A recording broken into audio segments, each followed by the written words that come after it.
Three, two.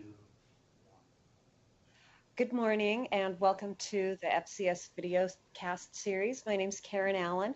I'm the USU Extension Food Quality and Entrepreneurship Specialist. And today we're going to talk about some food myths, common misconception, things you might hear bouncing around out there, either on the internet or different talk shows, and go over as much as we can in depth some of the chemistry, the physics, the microbiology behind why these certain things are true or false. So let's get started. So, our first one, this one is one of my favorite questions that I get. When I was teaching culinary basics, I would get this all the time, every student. Well, it's okay if we're using a liqueur to make a sauce because the alcohol evaporates out of foods during cooking, right? So, is this fact or fiction? Unfortunately for some, it actually is fiction. This doesn't really happen to the degree that we might like to think that it does. So let's talk about why that is. We're really talking, when we talk about alcohol, that really is kind of a catch-all term, but we're specifically talking about ethanol or ethyl alcohol. Those are the two names that you might uh, see used more commonly. So, if you can remember back to your any food science classes that you've had, this molecule actually has a hydrophobic and a hydrophilic region. You can see here, this is the alcohol group around that oxygen. That's hydrophilic or water loving. It's actually going to associate with water. This area here, where the carbon chain is hydrophobic, meaning it tends to associate with oil or other hydrophobic compounds. So why this is important is because it stabilizes flavors and aromas. Most of the flavors and aromas that we use, say for example in flavoring extracts, actually are not water soluble. They're oil soluble. So ethanol is a way that we can pull those molecules into a water-based solution or extract and then get those to evenly mix throughout whatever product it is we're baking. It has a boiling point of 170 degrees Fahrenheit, so much lower than water. So you would think, well, if the water boils off to a certain degree during the cooking process, the ethanol would boil off more quickly. But that's not true. When you think of, if you can remember back, I know everyone hates this word, the colligative properties. So we have boiling point elevation, freezing point depression. Ethanol, because it is slightly soluble in water, does raise the boiling point of water. But the flip side to that is that it makes ethanol's boiling point increase as well. Just to kind of give you an overview of the alcohol contents of a lot of flavor extracts, some common ones. I pulled values from McCormick, from Watkins, and from Massey. These are three, pretty kind of the high end of the mid range of some of the flavoring extracts. And you can see within a given flavor, there's quite a bit of variation. For example, orange extract, McCormick has 79% ethanol, where Massey has 90. So within a given flavor, you can see that there's some variation between the different manufacturers. But what you will see in general is that the vanilla extracts tend to be within the same general range, between 30 and 40%. Almond tends to be in that same range, except for Massey. I was actually quite surprised when I saw how concentrated that particular extract was. Then other things like orange, your other citrus flavors, lemon, and peppermint are going to be up closer in the 80 to 90% alcohol range. This is just because those particular flavor compounds are very, very hydrophobic. they much rather would associate with oil than with water in any situation. So we need to have a higher alcohol content to keep those flavors kind of suspended in that aqueous extract, that water-based extract. The flavor compounds that we associate with vanilla and almond are not nearly as hydrophobic, so we can use less of that alcohol to keep that suspended and keep it distributed throughout that flavor extract. Just for reference, compare that to the typical alcohol range for several types of liqueurs, wines, different liquors that we might use in cooking. Most flavored liqueurs actually range in the 15 to 30% alcohol. Um, One example in particular, in Culinary Basics, when I taught it, we used to make a berry sauce for a pie that we used creme de cassis, which is kind of a berry flavored liqueur. It has a mixture of several different berries, and it really brings out the flavor of the fresh berries that we were using for this topping. And I would always have students come to me and say, can I just substitute 2 tablespoons of vanilla for the 2 tablespoons of the liqueur? And I would say, sure, if you want to, that's fine, but it's not going to taste as good because you don't have the berry flavors that you're bringing in. And also, the alcohol content of that particular liqueur was about 20%, and the vanilla is closer to 40. So I would point out that they would actually be pulling in about twice as much alcohol into that sauce if they used vanilla extract than if they used the liqueur. So that's just one thing to kind of keep in mind. I know I get a lot of questions about what kinds of things can I substitute, but when you put it in context of how much alcohol is actually there, a lot of times people will change their mind. So just to review hydrogen bonding, this is why we see that boiling point elevation. In ethanol, we actually are limited with the number of hydrogen bonds we can form. Typically, when you look at the oxygen, it has 2 available spots to hydrogen bond where it has lone pair electrons there in that outer shell. In this particular molecule, it can only at any given time form hydrogen bonds through one of those available spots. And then, of course, it will also form a hydrogen bond through the hydrogen molecule that's there on that alcohol portion. This is why, even though alcohol, ethanol, is a larger molecule, it has a higher molecular weight than water, it has a much lower boiling point because we don't see the same degree of hydrogen bonding. So this is what gives it that 170-degree Fahrenheit boiling point.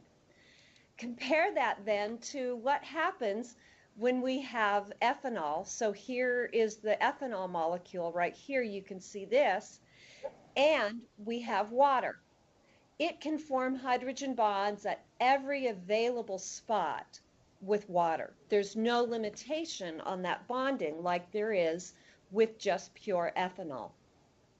So as I mentioned before with the colligative properties, the funny thing is that ethanol raises the boiling point of the water, but water also raises the boiling point of ethanol. So when we're talking about trying to cook these things off, we have to get through all of this hydrogen bonding, and that actually raises the boiling point fairly significantly. So the USDA puts out nutrient retention factors for all kinds of various nutrients, both the micro and macronutrients. I have the reference down there. This is just from Release 6. It's the most recent update put out in 2007, and it can be found on their website. This is just the information for alcohol, but from this table you can also find information for any of your vitamins and minerals, some of the other types of nutrients that you may be concerned about, how much is actually lost during cooking. So you can see when we flambe something, so we're putting, say, a dessert sauce in, and you literally catch that alcohol on fire, we still end up with about 75% of the alcohol that was there to start with. When we look at our baking and simmering, so the baking obviously would be in any baked goods, anything like that, simmering any type of sauces, whether it's a dessert kind of sweet sauce or a savory sauce like spaghetti, maybe a pot roast where you're adding wine. You can see that as we approach the 2 hour mark, we're really losing the majority of that alcohol. It does eventually cook off with those very long cooking times. But anything, a pot roast for 2 to 2.5 hours is very reasonable. Simmering a spaghetti sauce for that long is probably not something that most of us would do. We'd be in the range of the 15 to 30 minutes most likely. So you can see that regardless of whether you are using an extract or an actual liqueur or wine, we're just not cooking off all of the alcohol. Same thing for bread. Um, you know, Yeast generate alcohol as they grow. Someone has their speaker on. Yeah, can we get you to mute your microphones? Everyone double check. Thank you. When we're looking at bread, as the yeast grow and produce carbon dioxide for the expansion, part of the flavor of bread is that the yeast also produce alcohol. They produce ethanol as a byproduct of that fermentation time. Most breads are cooked in the 30-minute to 1 hour range, depending on the type of bread we're talking about, how large of a loaf you have. So you can see that even in bread, there's going to be, 30, 35% of the alcohol that was generated by the yeast remaining in there.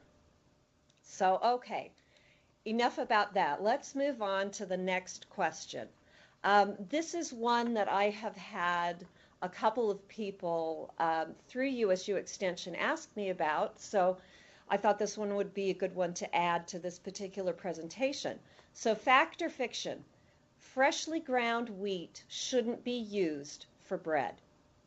And this really applies for those people who are doing home storage. They want to have their own wheat that they grind to flour and then immediately turn around and make bread. This is a fact. It really is not the best idea to use freshly ground flour. It should be allowed to rest. So let's just review very quickly what it is that we're talking about, how it is that this affects it. When we talk about kneading bread, what we're doing is we're forming gluten. Gluten is a complex of different proteins. Gluten itself is not a protein that exists in flour or in nature anywhere. It is created when we manipulate that dough from the glutenins, which is one group of proteins, and the gliadins, which is another group of proteins. The glutenins tend to be very elastic. They give a lot of structure, but they don't stretch a lot. You can see in that picture where those protein strands are breaking, that picture on the left, because those glutenins just don't have a whole lot of stretch. They're very limited in that sense. Versus the gliadins, the picture on the right, they tend to give a very fluid, very stretchy type of structure to the dough, but they don't have a lot of firmness. They won't hold their shape. When we combine these two through kneading and the addition of water, we form gluten, and that is what gives bread both the properties where it will hold its shape as well as have some stretch to it. So you can think of it, the glutenins are long linear proteins. Thank you. Oh, nice. Yeah. Garfield, would you mind muting your speaker? Microphone. Microphone, sorry, not speaker. Welcome, Garfield. Please mute your mic for us. Thank you. So the glutenins are these long linear proteins, and they connect together on a limited basis through disulfide bonding. This is where there are sulfhydryl groups or thiol groups on the specific amino acids in those proteins that under certain conditions they will bond with each other. So we can connect these molecules of the different glutenins, the different group of those proteins, but on a limited basis. Conversely, the gliadins form these round globular shapes. They are held together within themselves, within a single globular shape, by very strong disulfide bonding. It's actually really difficult to get those gliadins to open up. But they also have exposed sulfhydryl groups on their surface. So when we combine the two of these together, we have the long linear glutenins and the short globular gliadins. Those come together to form gluten. And it's this matrix that then has some stretch but can still hold its shape. So this is just another graphic where you can see these kind of rectangular areas. Those are just representative of cysteine residues, the amino acid cysteine, which is the amino acid that contributes that sulfur group so that we can actually have the disulfide bond formation. When we mix these long linear glutenins and these globular gliadins, we come up with this matrix that's held together, and that forms gluten. So just a couple of different views of the same basic concept.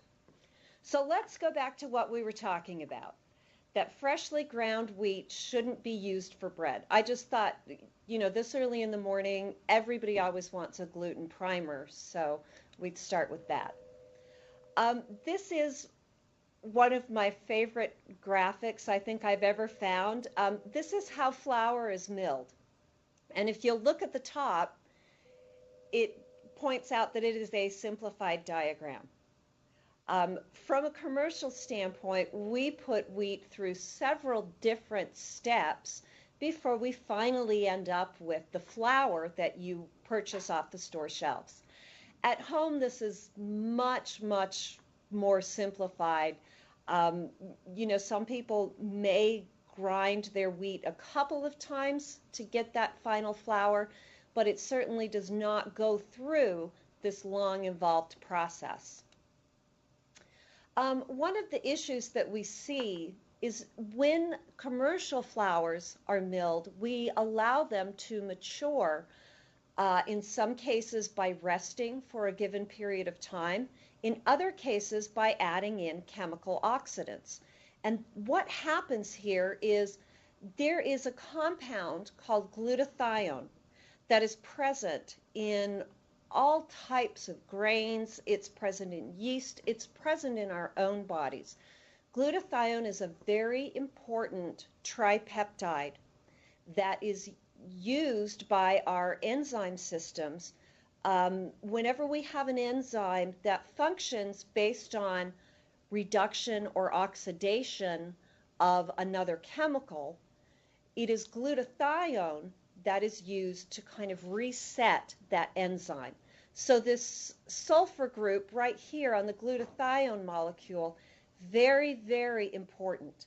Because this is present in high proportions in all different types of grains as well, this can cause a problem during the bread making process if it is still present in an active form. After milling, as I mentioned, if we allow it to sit, this naturally decreases. This sulfur right here will actually react with the oxygen in the atmosphere, and it will inactivate that glutathione so it does not interfere with the bread making process. When we use different types of chemical oxidants from an industrial standpoint, we're really just speeding this process up so we don't have to wait days and days, but possibly hours. So why is glutathione bad? Looking back at this diagram where we can see gliadin and glutenin coming together with the disulfide bonds,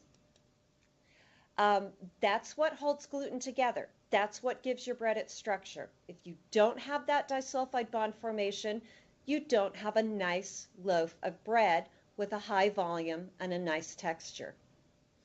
So over here on the right in this graphic, I've now added in glutathione. And remember, it just has that one sulfur group. It can only form one disulfide bond, unlike these gliadin and glutenin molecules that have several sulfhydryl groups or cysteine residues where they can participate in this bonding that then bridges the molecules. So if we have too much glutathione in our flour, if it has not rested long enough after milling, what happens is we actually displace some of that gliadin. The glutathione comes in and blocks that bridging. So we still have disulfide bonds, but they're on individual molecules of protein. We don't have that protein bridging that we need to form the gluten network. So that is why fresh flour does not make as good of a loaf as flour that has been allowed to rest. The recommended aging time for freshly ground or freshly milled flour is 10 days. There has been, and this does depend on the variety of wheat, but in some varieties, glutathione content decreases up to 43% within that first 10 days that the flour is allowed to sit. So that gives you a much better loaf. This translated in this particular study to a bread volume that increased by about 10% using that 10-day-old flour as opposed to using the freshly milled flour. And again, this was flour that was milled to sit and naturally age. It had nothing to do with any type of chemical additives. They also found that as they allowed the flour to sit for an additional 30 days, so 40 days total, that they had very similar results as far as the bread volume, the strength of that bread. So when you have people asking, okay, what do I do when I grind my flour? How long should I let it sit? How long can I keep it and still have it work well? They do have that 10 to 40 day window where they can use that milled flour that they have ground at home. All right, let's move on now to the next question. Karen, this is Teresa. Yes. Can I ask you a quick question before you move on? Sure. What was the chemical that was added to the commercially milled flour? Just out of curiosity. It depends. There are several different ones. There's strong oxidants. I don't have that list in front of me, but there are 3 or 4 different chemicals that we can add that will promote that oxidation. They'll speed it up. So that's what I was wondering, was just that it is some kind of an oxidant that's going to Yes. to make the flour decrease the Glutathione. glutathione. Okay. Yes. Yes. All right. So we just do that process much more quickly rather than allowing the oxygen over time, just the natural exposure to oxygen, to do that for us, to reduce that glutathione content. Thanks. Then the other question is, does it matter if I'm milling my wheat fresh, whether it's at room temperature for resting, or can I refrigerate it or freeze it, because fresh ground flour also starts to go rancid? Yes, very quickly, absolutely. This particular study that I referenced before, let me just go back to that. They looked at a couple of different storage temperatures, varying from 4 degrees Celsius, so just above freezing, all the way to 20 degrees Celsius, which would be room temperature. And at 4 degrees, they found that it still was able to age sufficiently during that 10-day period to have a better loaf of bread from that flour. So yes, you can refrigerate the flour for that 10 days. I would not suggest using it after 10 days if it was frozen. maybe let it rest refrigerated for the 10 days. Then you can take the portion you're not going to use quickly and store that in the freezer. Freezing is actually wonderful at limiting some of these chemical reactions. So in this case, you want those chemical reactions to occur with the glutathione. You don't want them to occur with the oils that are present in that freshly ground flour. So refrigeration for the 10 days is probably the best recommendation. And then at that point, if they want to freeze it, they would still get an acceptable loaf of bread. Thank you. Okay, any other questions on this before we move on, or? Okay. So Karen, if they were going to freeze, so they wanted to grind a lot, they've kept it in the refrigerator for the 10 days, but now they want to, how long would you have them freeze it, keep it in the freezer and still be able to use it? Oh, I know I freeze commercially processed flour for year and a half, 2 years, and it has still been acceptable. With a freshly home ground flour, where you do have so much more of that lipid, where you have that whole wheat kernel in there, I would say, just as a guess, I would say you'd probably want to use it within 2 to 3 months. If they have a way to vacuum package that flour, I know there are some commercial vacuum packaging machines that you can actually do that with something as fine as flour. Not all of them can you do that with, but with some you can. If they have a way to vacuum package or even package it and add an oxygen absorber into the package and then seal it and put it in the freezer, then they should be able to probably double or triple that storage time in the freezer. Between the lack of oxygen and the cold temperature, they would have a very stable setting, but it would need to be packaged probably in like those Mylar food storage packages, something that is a very good oxygen barrier. Otherwise, adding that oxygen absorber isn't going to do a whole lot if the packaging itself is allowing oxygen to come and go. Thanks, that's great.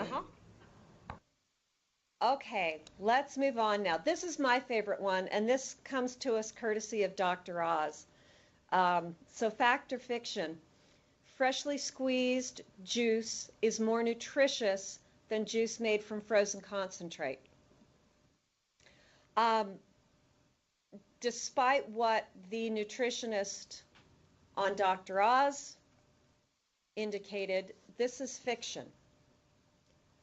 And I think it's unfortunate that some of this type of information is still so pervasive when we get those recommendations.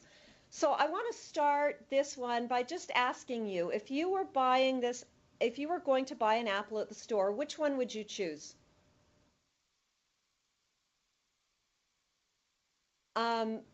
I think most people, I know Scott sitting here nodding his head, would probably pick the one on the right, because the one on the left has this little scar here. You can see there's a little blemish. Well, okay, at a grocery store, I think most of us would say, yeah, I'm going to choose the apple on the right. I'm not going to buy the one on the left. What if this was at a farmer's market? Would that influence your purchasing decision? Would you be more likely to purchase the one on the left as well? Both of these apples actually came from the tree in my backyard this weekend, and I'm planning on using both of them. This one here on the left probably won't get eaten just as it is, but it is certainly a candidate for apple pie or cobbler or something. I'm not going to throw it away just because it looks like this. But when we're talking about produce in a grocery store, we're all pretty picky when it comes right down to it. So that equates to a lot of industrial waste when we look at food harvesting and processing. There was a report put out just earlier this month by the Food and Agriculture Organization of the United Nations. It was a worldwide survey of food waste, all the different points from farm to table where you see different types of waste. It was broken down by region, it was broken down by commodity type, but overall, post-harvest losses. Now this includes anything from the time that it is harvested and it's on its way to the processing facility to the waste that we see in food processing, if there's any spoilage in between. Just that time period accounts for over 20% of the total food waste worldwide. So this is really kind of a staggering number. When you think there are people starving because they can't get enough food, and just going from the point that it's picked to the point that it is available for the consumer, we're losing 20% of the food that is available. We all need to maybe take a step back and consider, why can't these blemished foods be used in food processing? The USDA does have certain standards for fruits and vegetables, even those used in processing. Just for example, only 5% of apples destined for apple processing. Now this might be for applesauce or apple juice or canned apple pie filling, anything where it's not going to be that whole fresh apple. Only 5% of the apples destined for processing within any given group can have wormholes. So even when you think, well, if that's something that could be so easily trimmed away, maybe even our own standards of 5% are a little too stringent for considering what this food waste level actually is. The one thing that we know is that we do lose some nutrients in processing, but we also lose nutrients just naturally as that fruit is shipped from the point where it is harvested to the grocery store. So I would have loved to have been able to show you pictures of a blemished orange versus a perfect orange from my own yard, but living in Utah, I haven't had any luck with an orange tree, especially not in Logan. When we look at most of the oranges available, they're harvested in places like Florida. Think about the amount of time it takes from the time that orange is picked until it ends up in the grocery store, ends up at your house, and then you squeeze it to get fresh orange juice. Versus the amount of time it takes for that orange to go from harvest to the processing facility, where it is immediately juiced and pulped and concentrated and then flash frozen and shipped to the store. When we look at the nutrient loss from processing, in most cases we're actually looking at a much lower level of loss than we are during shipping those fresh fruits and vegetables. Now don't get me wrong, there is no such thing as an unhealthy fruit or vegetable. It's just, sometimes we get a little too concerned about, well, maybe this orange has lost 10% of its vitamin C because, the orange juice was pasteurized. Well, it's still got plenty of vitamin C, and it still is going to be a healthy choice, whether it is fresh or frozen. But we shouldn't completely discount those processed forms just from a nutrient standpoint. The other thing to point out is our frozen juice concentrates. Originally, they were concentrated by heating the juice in these large vats to drive off the water. So they really did suffer a fairly significant amount of nutrient loss. That has not been the case. The first frozen orange juice concentrates showed up in the 40s. Really, since the 60s or 70s, we have not been using that large batch type of evaporation to drive off the water and concentrate that product. Now, our juices are still pasteurized for safety reasons, but this is similar to what we see with milk, where we're using a high temperature for a very short time, the minimum that is required to kill any pathogenic or disease-causing bacteria. So how do we make these frozen juice concentrates now? It's actually kind of an interesting process. The most common ways that we concentrate these types of products now is either by freezing the water out or by membrane filtration. So when we look at freezing, and this is something that's used a lot of times for very high quality maple syrup to concentrate it down so that you don't lose the flavors. You actually have this large tube that you run the juice or the syrup or whatever that fluid is, and then in the center of it there is a tube where a coolant is circulated. It immediately on contact freezes some of the water out, and the concentrated sap or juice is then collected and frozen, packaged and frozen. So we're actually removing the water by freezing, which preserves nutrients better than just about any other processing technique that we have. I also mentioned the membrane filtration. In this one, there are a couple of different ways that we can set it up depending on what the product is. But basically what we do is we pass it through a membrane filter that has very, very small pores or holes in it. And we can manipulate that based on the size of the things that we want to exclude. So in the case of juice, a lot of times we're really talking about the smallest type of filtration, or osmosis, where we are only allowing water to pass through that membrane filter. And then what happens is that product up at the top, before we filter it, becomes more and more concentrated, and we can collect that and can it and freeze it as a frozen juice concentrate. So these are the methods that are most commonly used now, and they both are wonderful as far as nutrient retention goes. Especially things like vitamin C, as I mentioned, we do worry about. You can refer to the USDA table of nutrient retention factors, again, to kind of get an idea of how much do some of these heat processes really affect the vitamins, such as vitamin C. And it really is amazing that, some of these can go through much more intense processing than we might think. Okay, so let's move on to the next one. Fact or fiction? And this one was because one of our NEAs brought some information from the USDA to the attention of Heidi LeBlanc and Debbie Christopherson, asking about kidney beans in a slow cooker.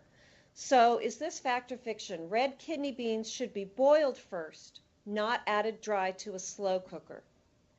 And this, we're really talking about a food safety issue, is a fact. You should not cook those dry kidney beans from that point in a slow cooker. So what we're talking about is this beautiful protein, phytohemagglutinin. You may or may not be able to see from this graphic that it actually has 4 different globular proteins that are then held together in a quaternary structure, and it is that quaternary structure that gives it its activity. This actually, in high doses, can cause diarrhea, vomiting, and there have been documented cases where eating beans that were improperly cooked in a slow cooker, it was fatal. There were people that died, and the amount of this particular protein that actually ends up in, or that's actually present in these beans, depends on several different things. It depends on the variety of the bean. The red kidney beans are the worst. When we look at things like pinto beans, even though they're all the exact same, they're all Phaseolus vulgaris, but they're different varieties. Pinto beans have very little of this particular protein, where kidney beans, red kidney beans, have a very large amount. It also depends on the growing conditions that season, exactly where they were grown, and some other factors like that. So just to refresh your memory, let's talk about protein structure. So I showed you that molecule and that it had quaternary structure. That's where you have individual protein subunits that are associated together into this larger superstructure.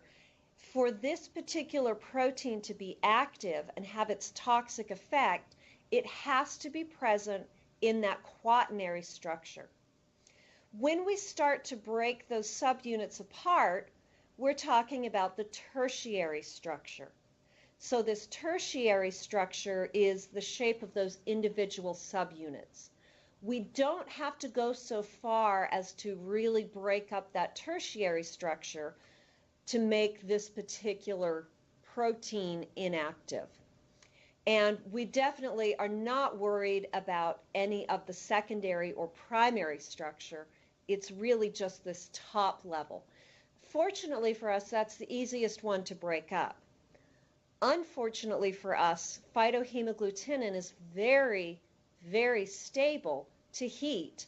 And interestingly, acid actually increases the heat stability. So when we throw a bunch of dry kidney beans into a crock pot with tomatoes, we're creating an even more stable environment than if we were just cooking them with water. This comes from the study, the original study that is the reference for both the FDA and the USDA's cooking recommendations. You can see here, so this PHA is phytohemagglutinin, and the way that they measure its activity is, how active is that protein? Those are just arbitrary units, but you can see then the comparison. By soaking red kidney beans for 18 hours, the PHA activity before was 53,000.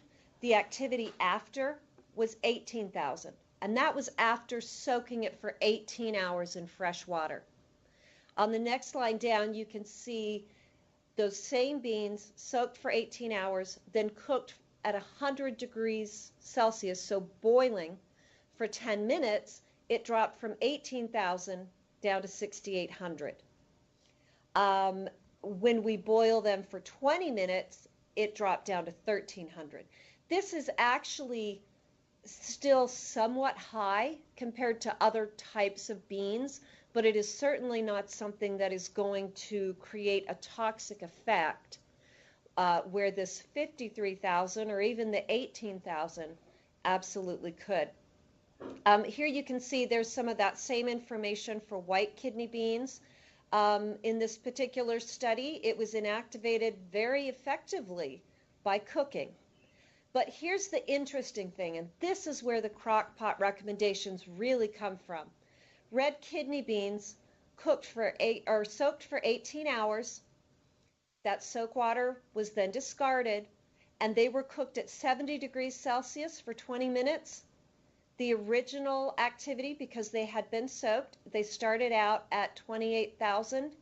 After cooking at 70 degrees for 20 minutes, the activity increased to 35,000 units. Looking at red kidney beans, again, soaked for 18 hours, the rinse water was tossed. They cooked them at 80 degrees Celsius for 20 minutes. The activity before was 28,000. I lost my The activity after was 215,000. That absolutely could cause a toxic effect, a fatal effect. So it's very critical when you're looking at the temperatures in a crock pot. I know I've made chili in a crock pot, and you can see the very top layer boiling and bubbling away. But the problem is the center is not quite so active. The very center of that food is not going to be nearly as high in temperature. And especially when you look at the center of the crock pot, but then the center of the beans that are right there in the center of the crock pot, we're talking about a very delicate combination of moisture and temperature to inactivate this phytohemagglutinin. And the conditions in a crock pot are not sufficient to do that. They may actually increase its toxicity. So the FDA recommends that you soak dry beans in water for at least 5 hours. You then discard that rinse water, add fresh water, bring it to a rapid boil with occasional stirring for 10 minutes. And they also point out, this is from the FDA's Bad Bug Book, that undercooked beans may be more toxic than raw beans. Okay, this is our last one. Fact or fiction? Pre-packaged roasts are safe, even if cooked rare. The answer to this one is it depends. This is where you have to do a little bit of sleuthing.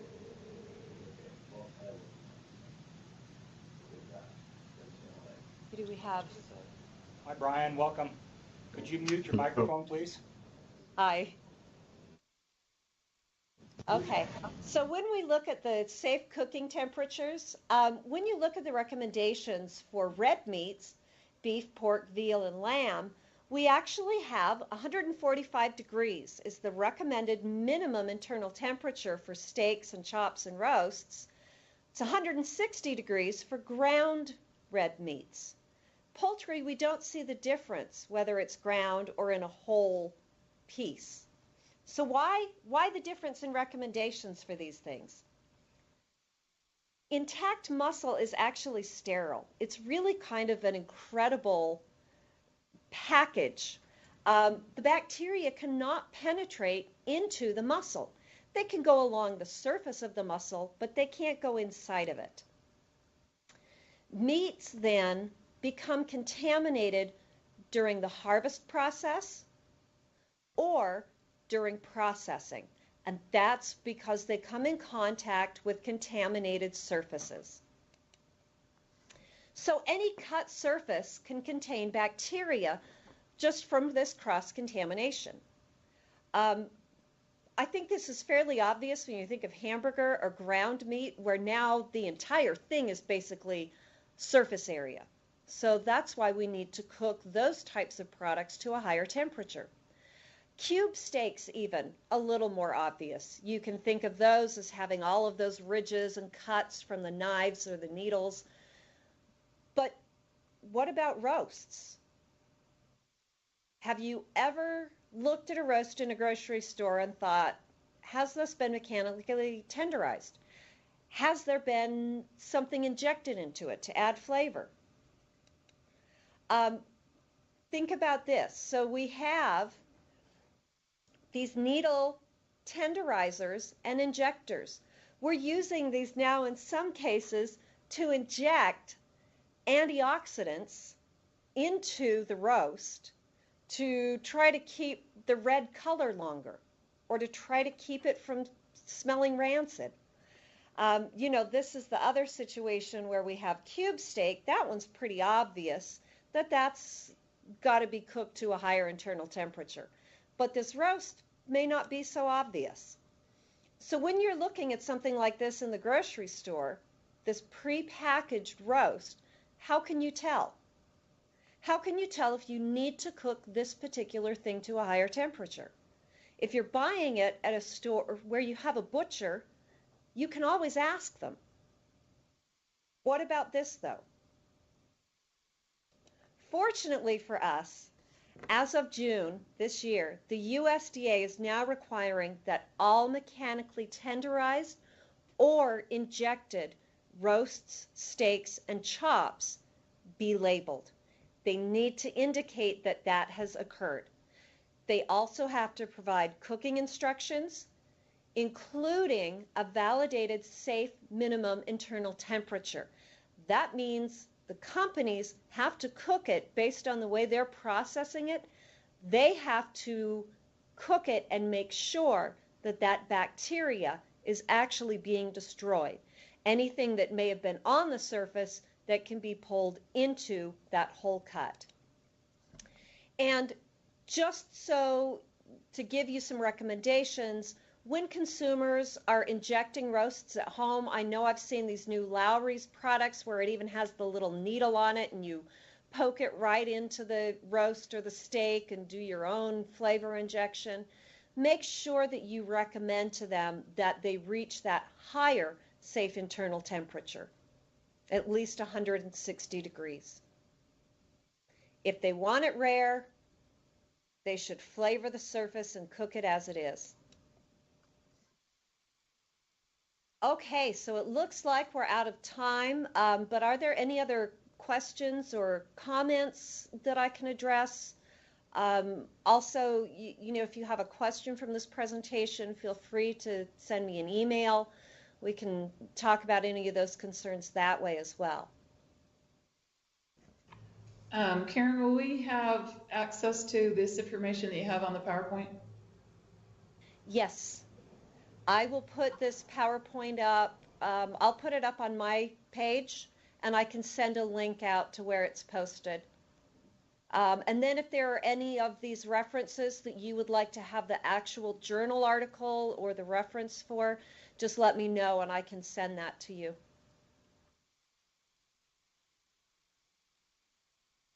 Any other questions? No question, but thanks, Karen. This was great. You're welcome. All right. Thank all of you for participating, and let me know if there's anything, as I mentioned, that you need from this presentation. I'm more than happy to make those resources available. Thank you.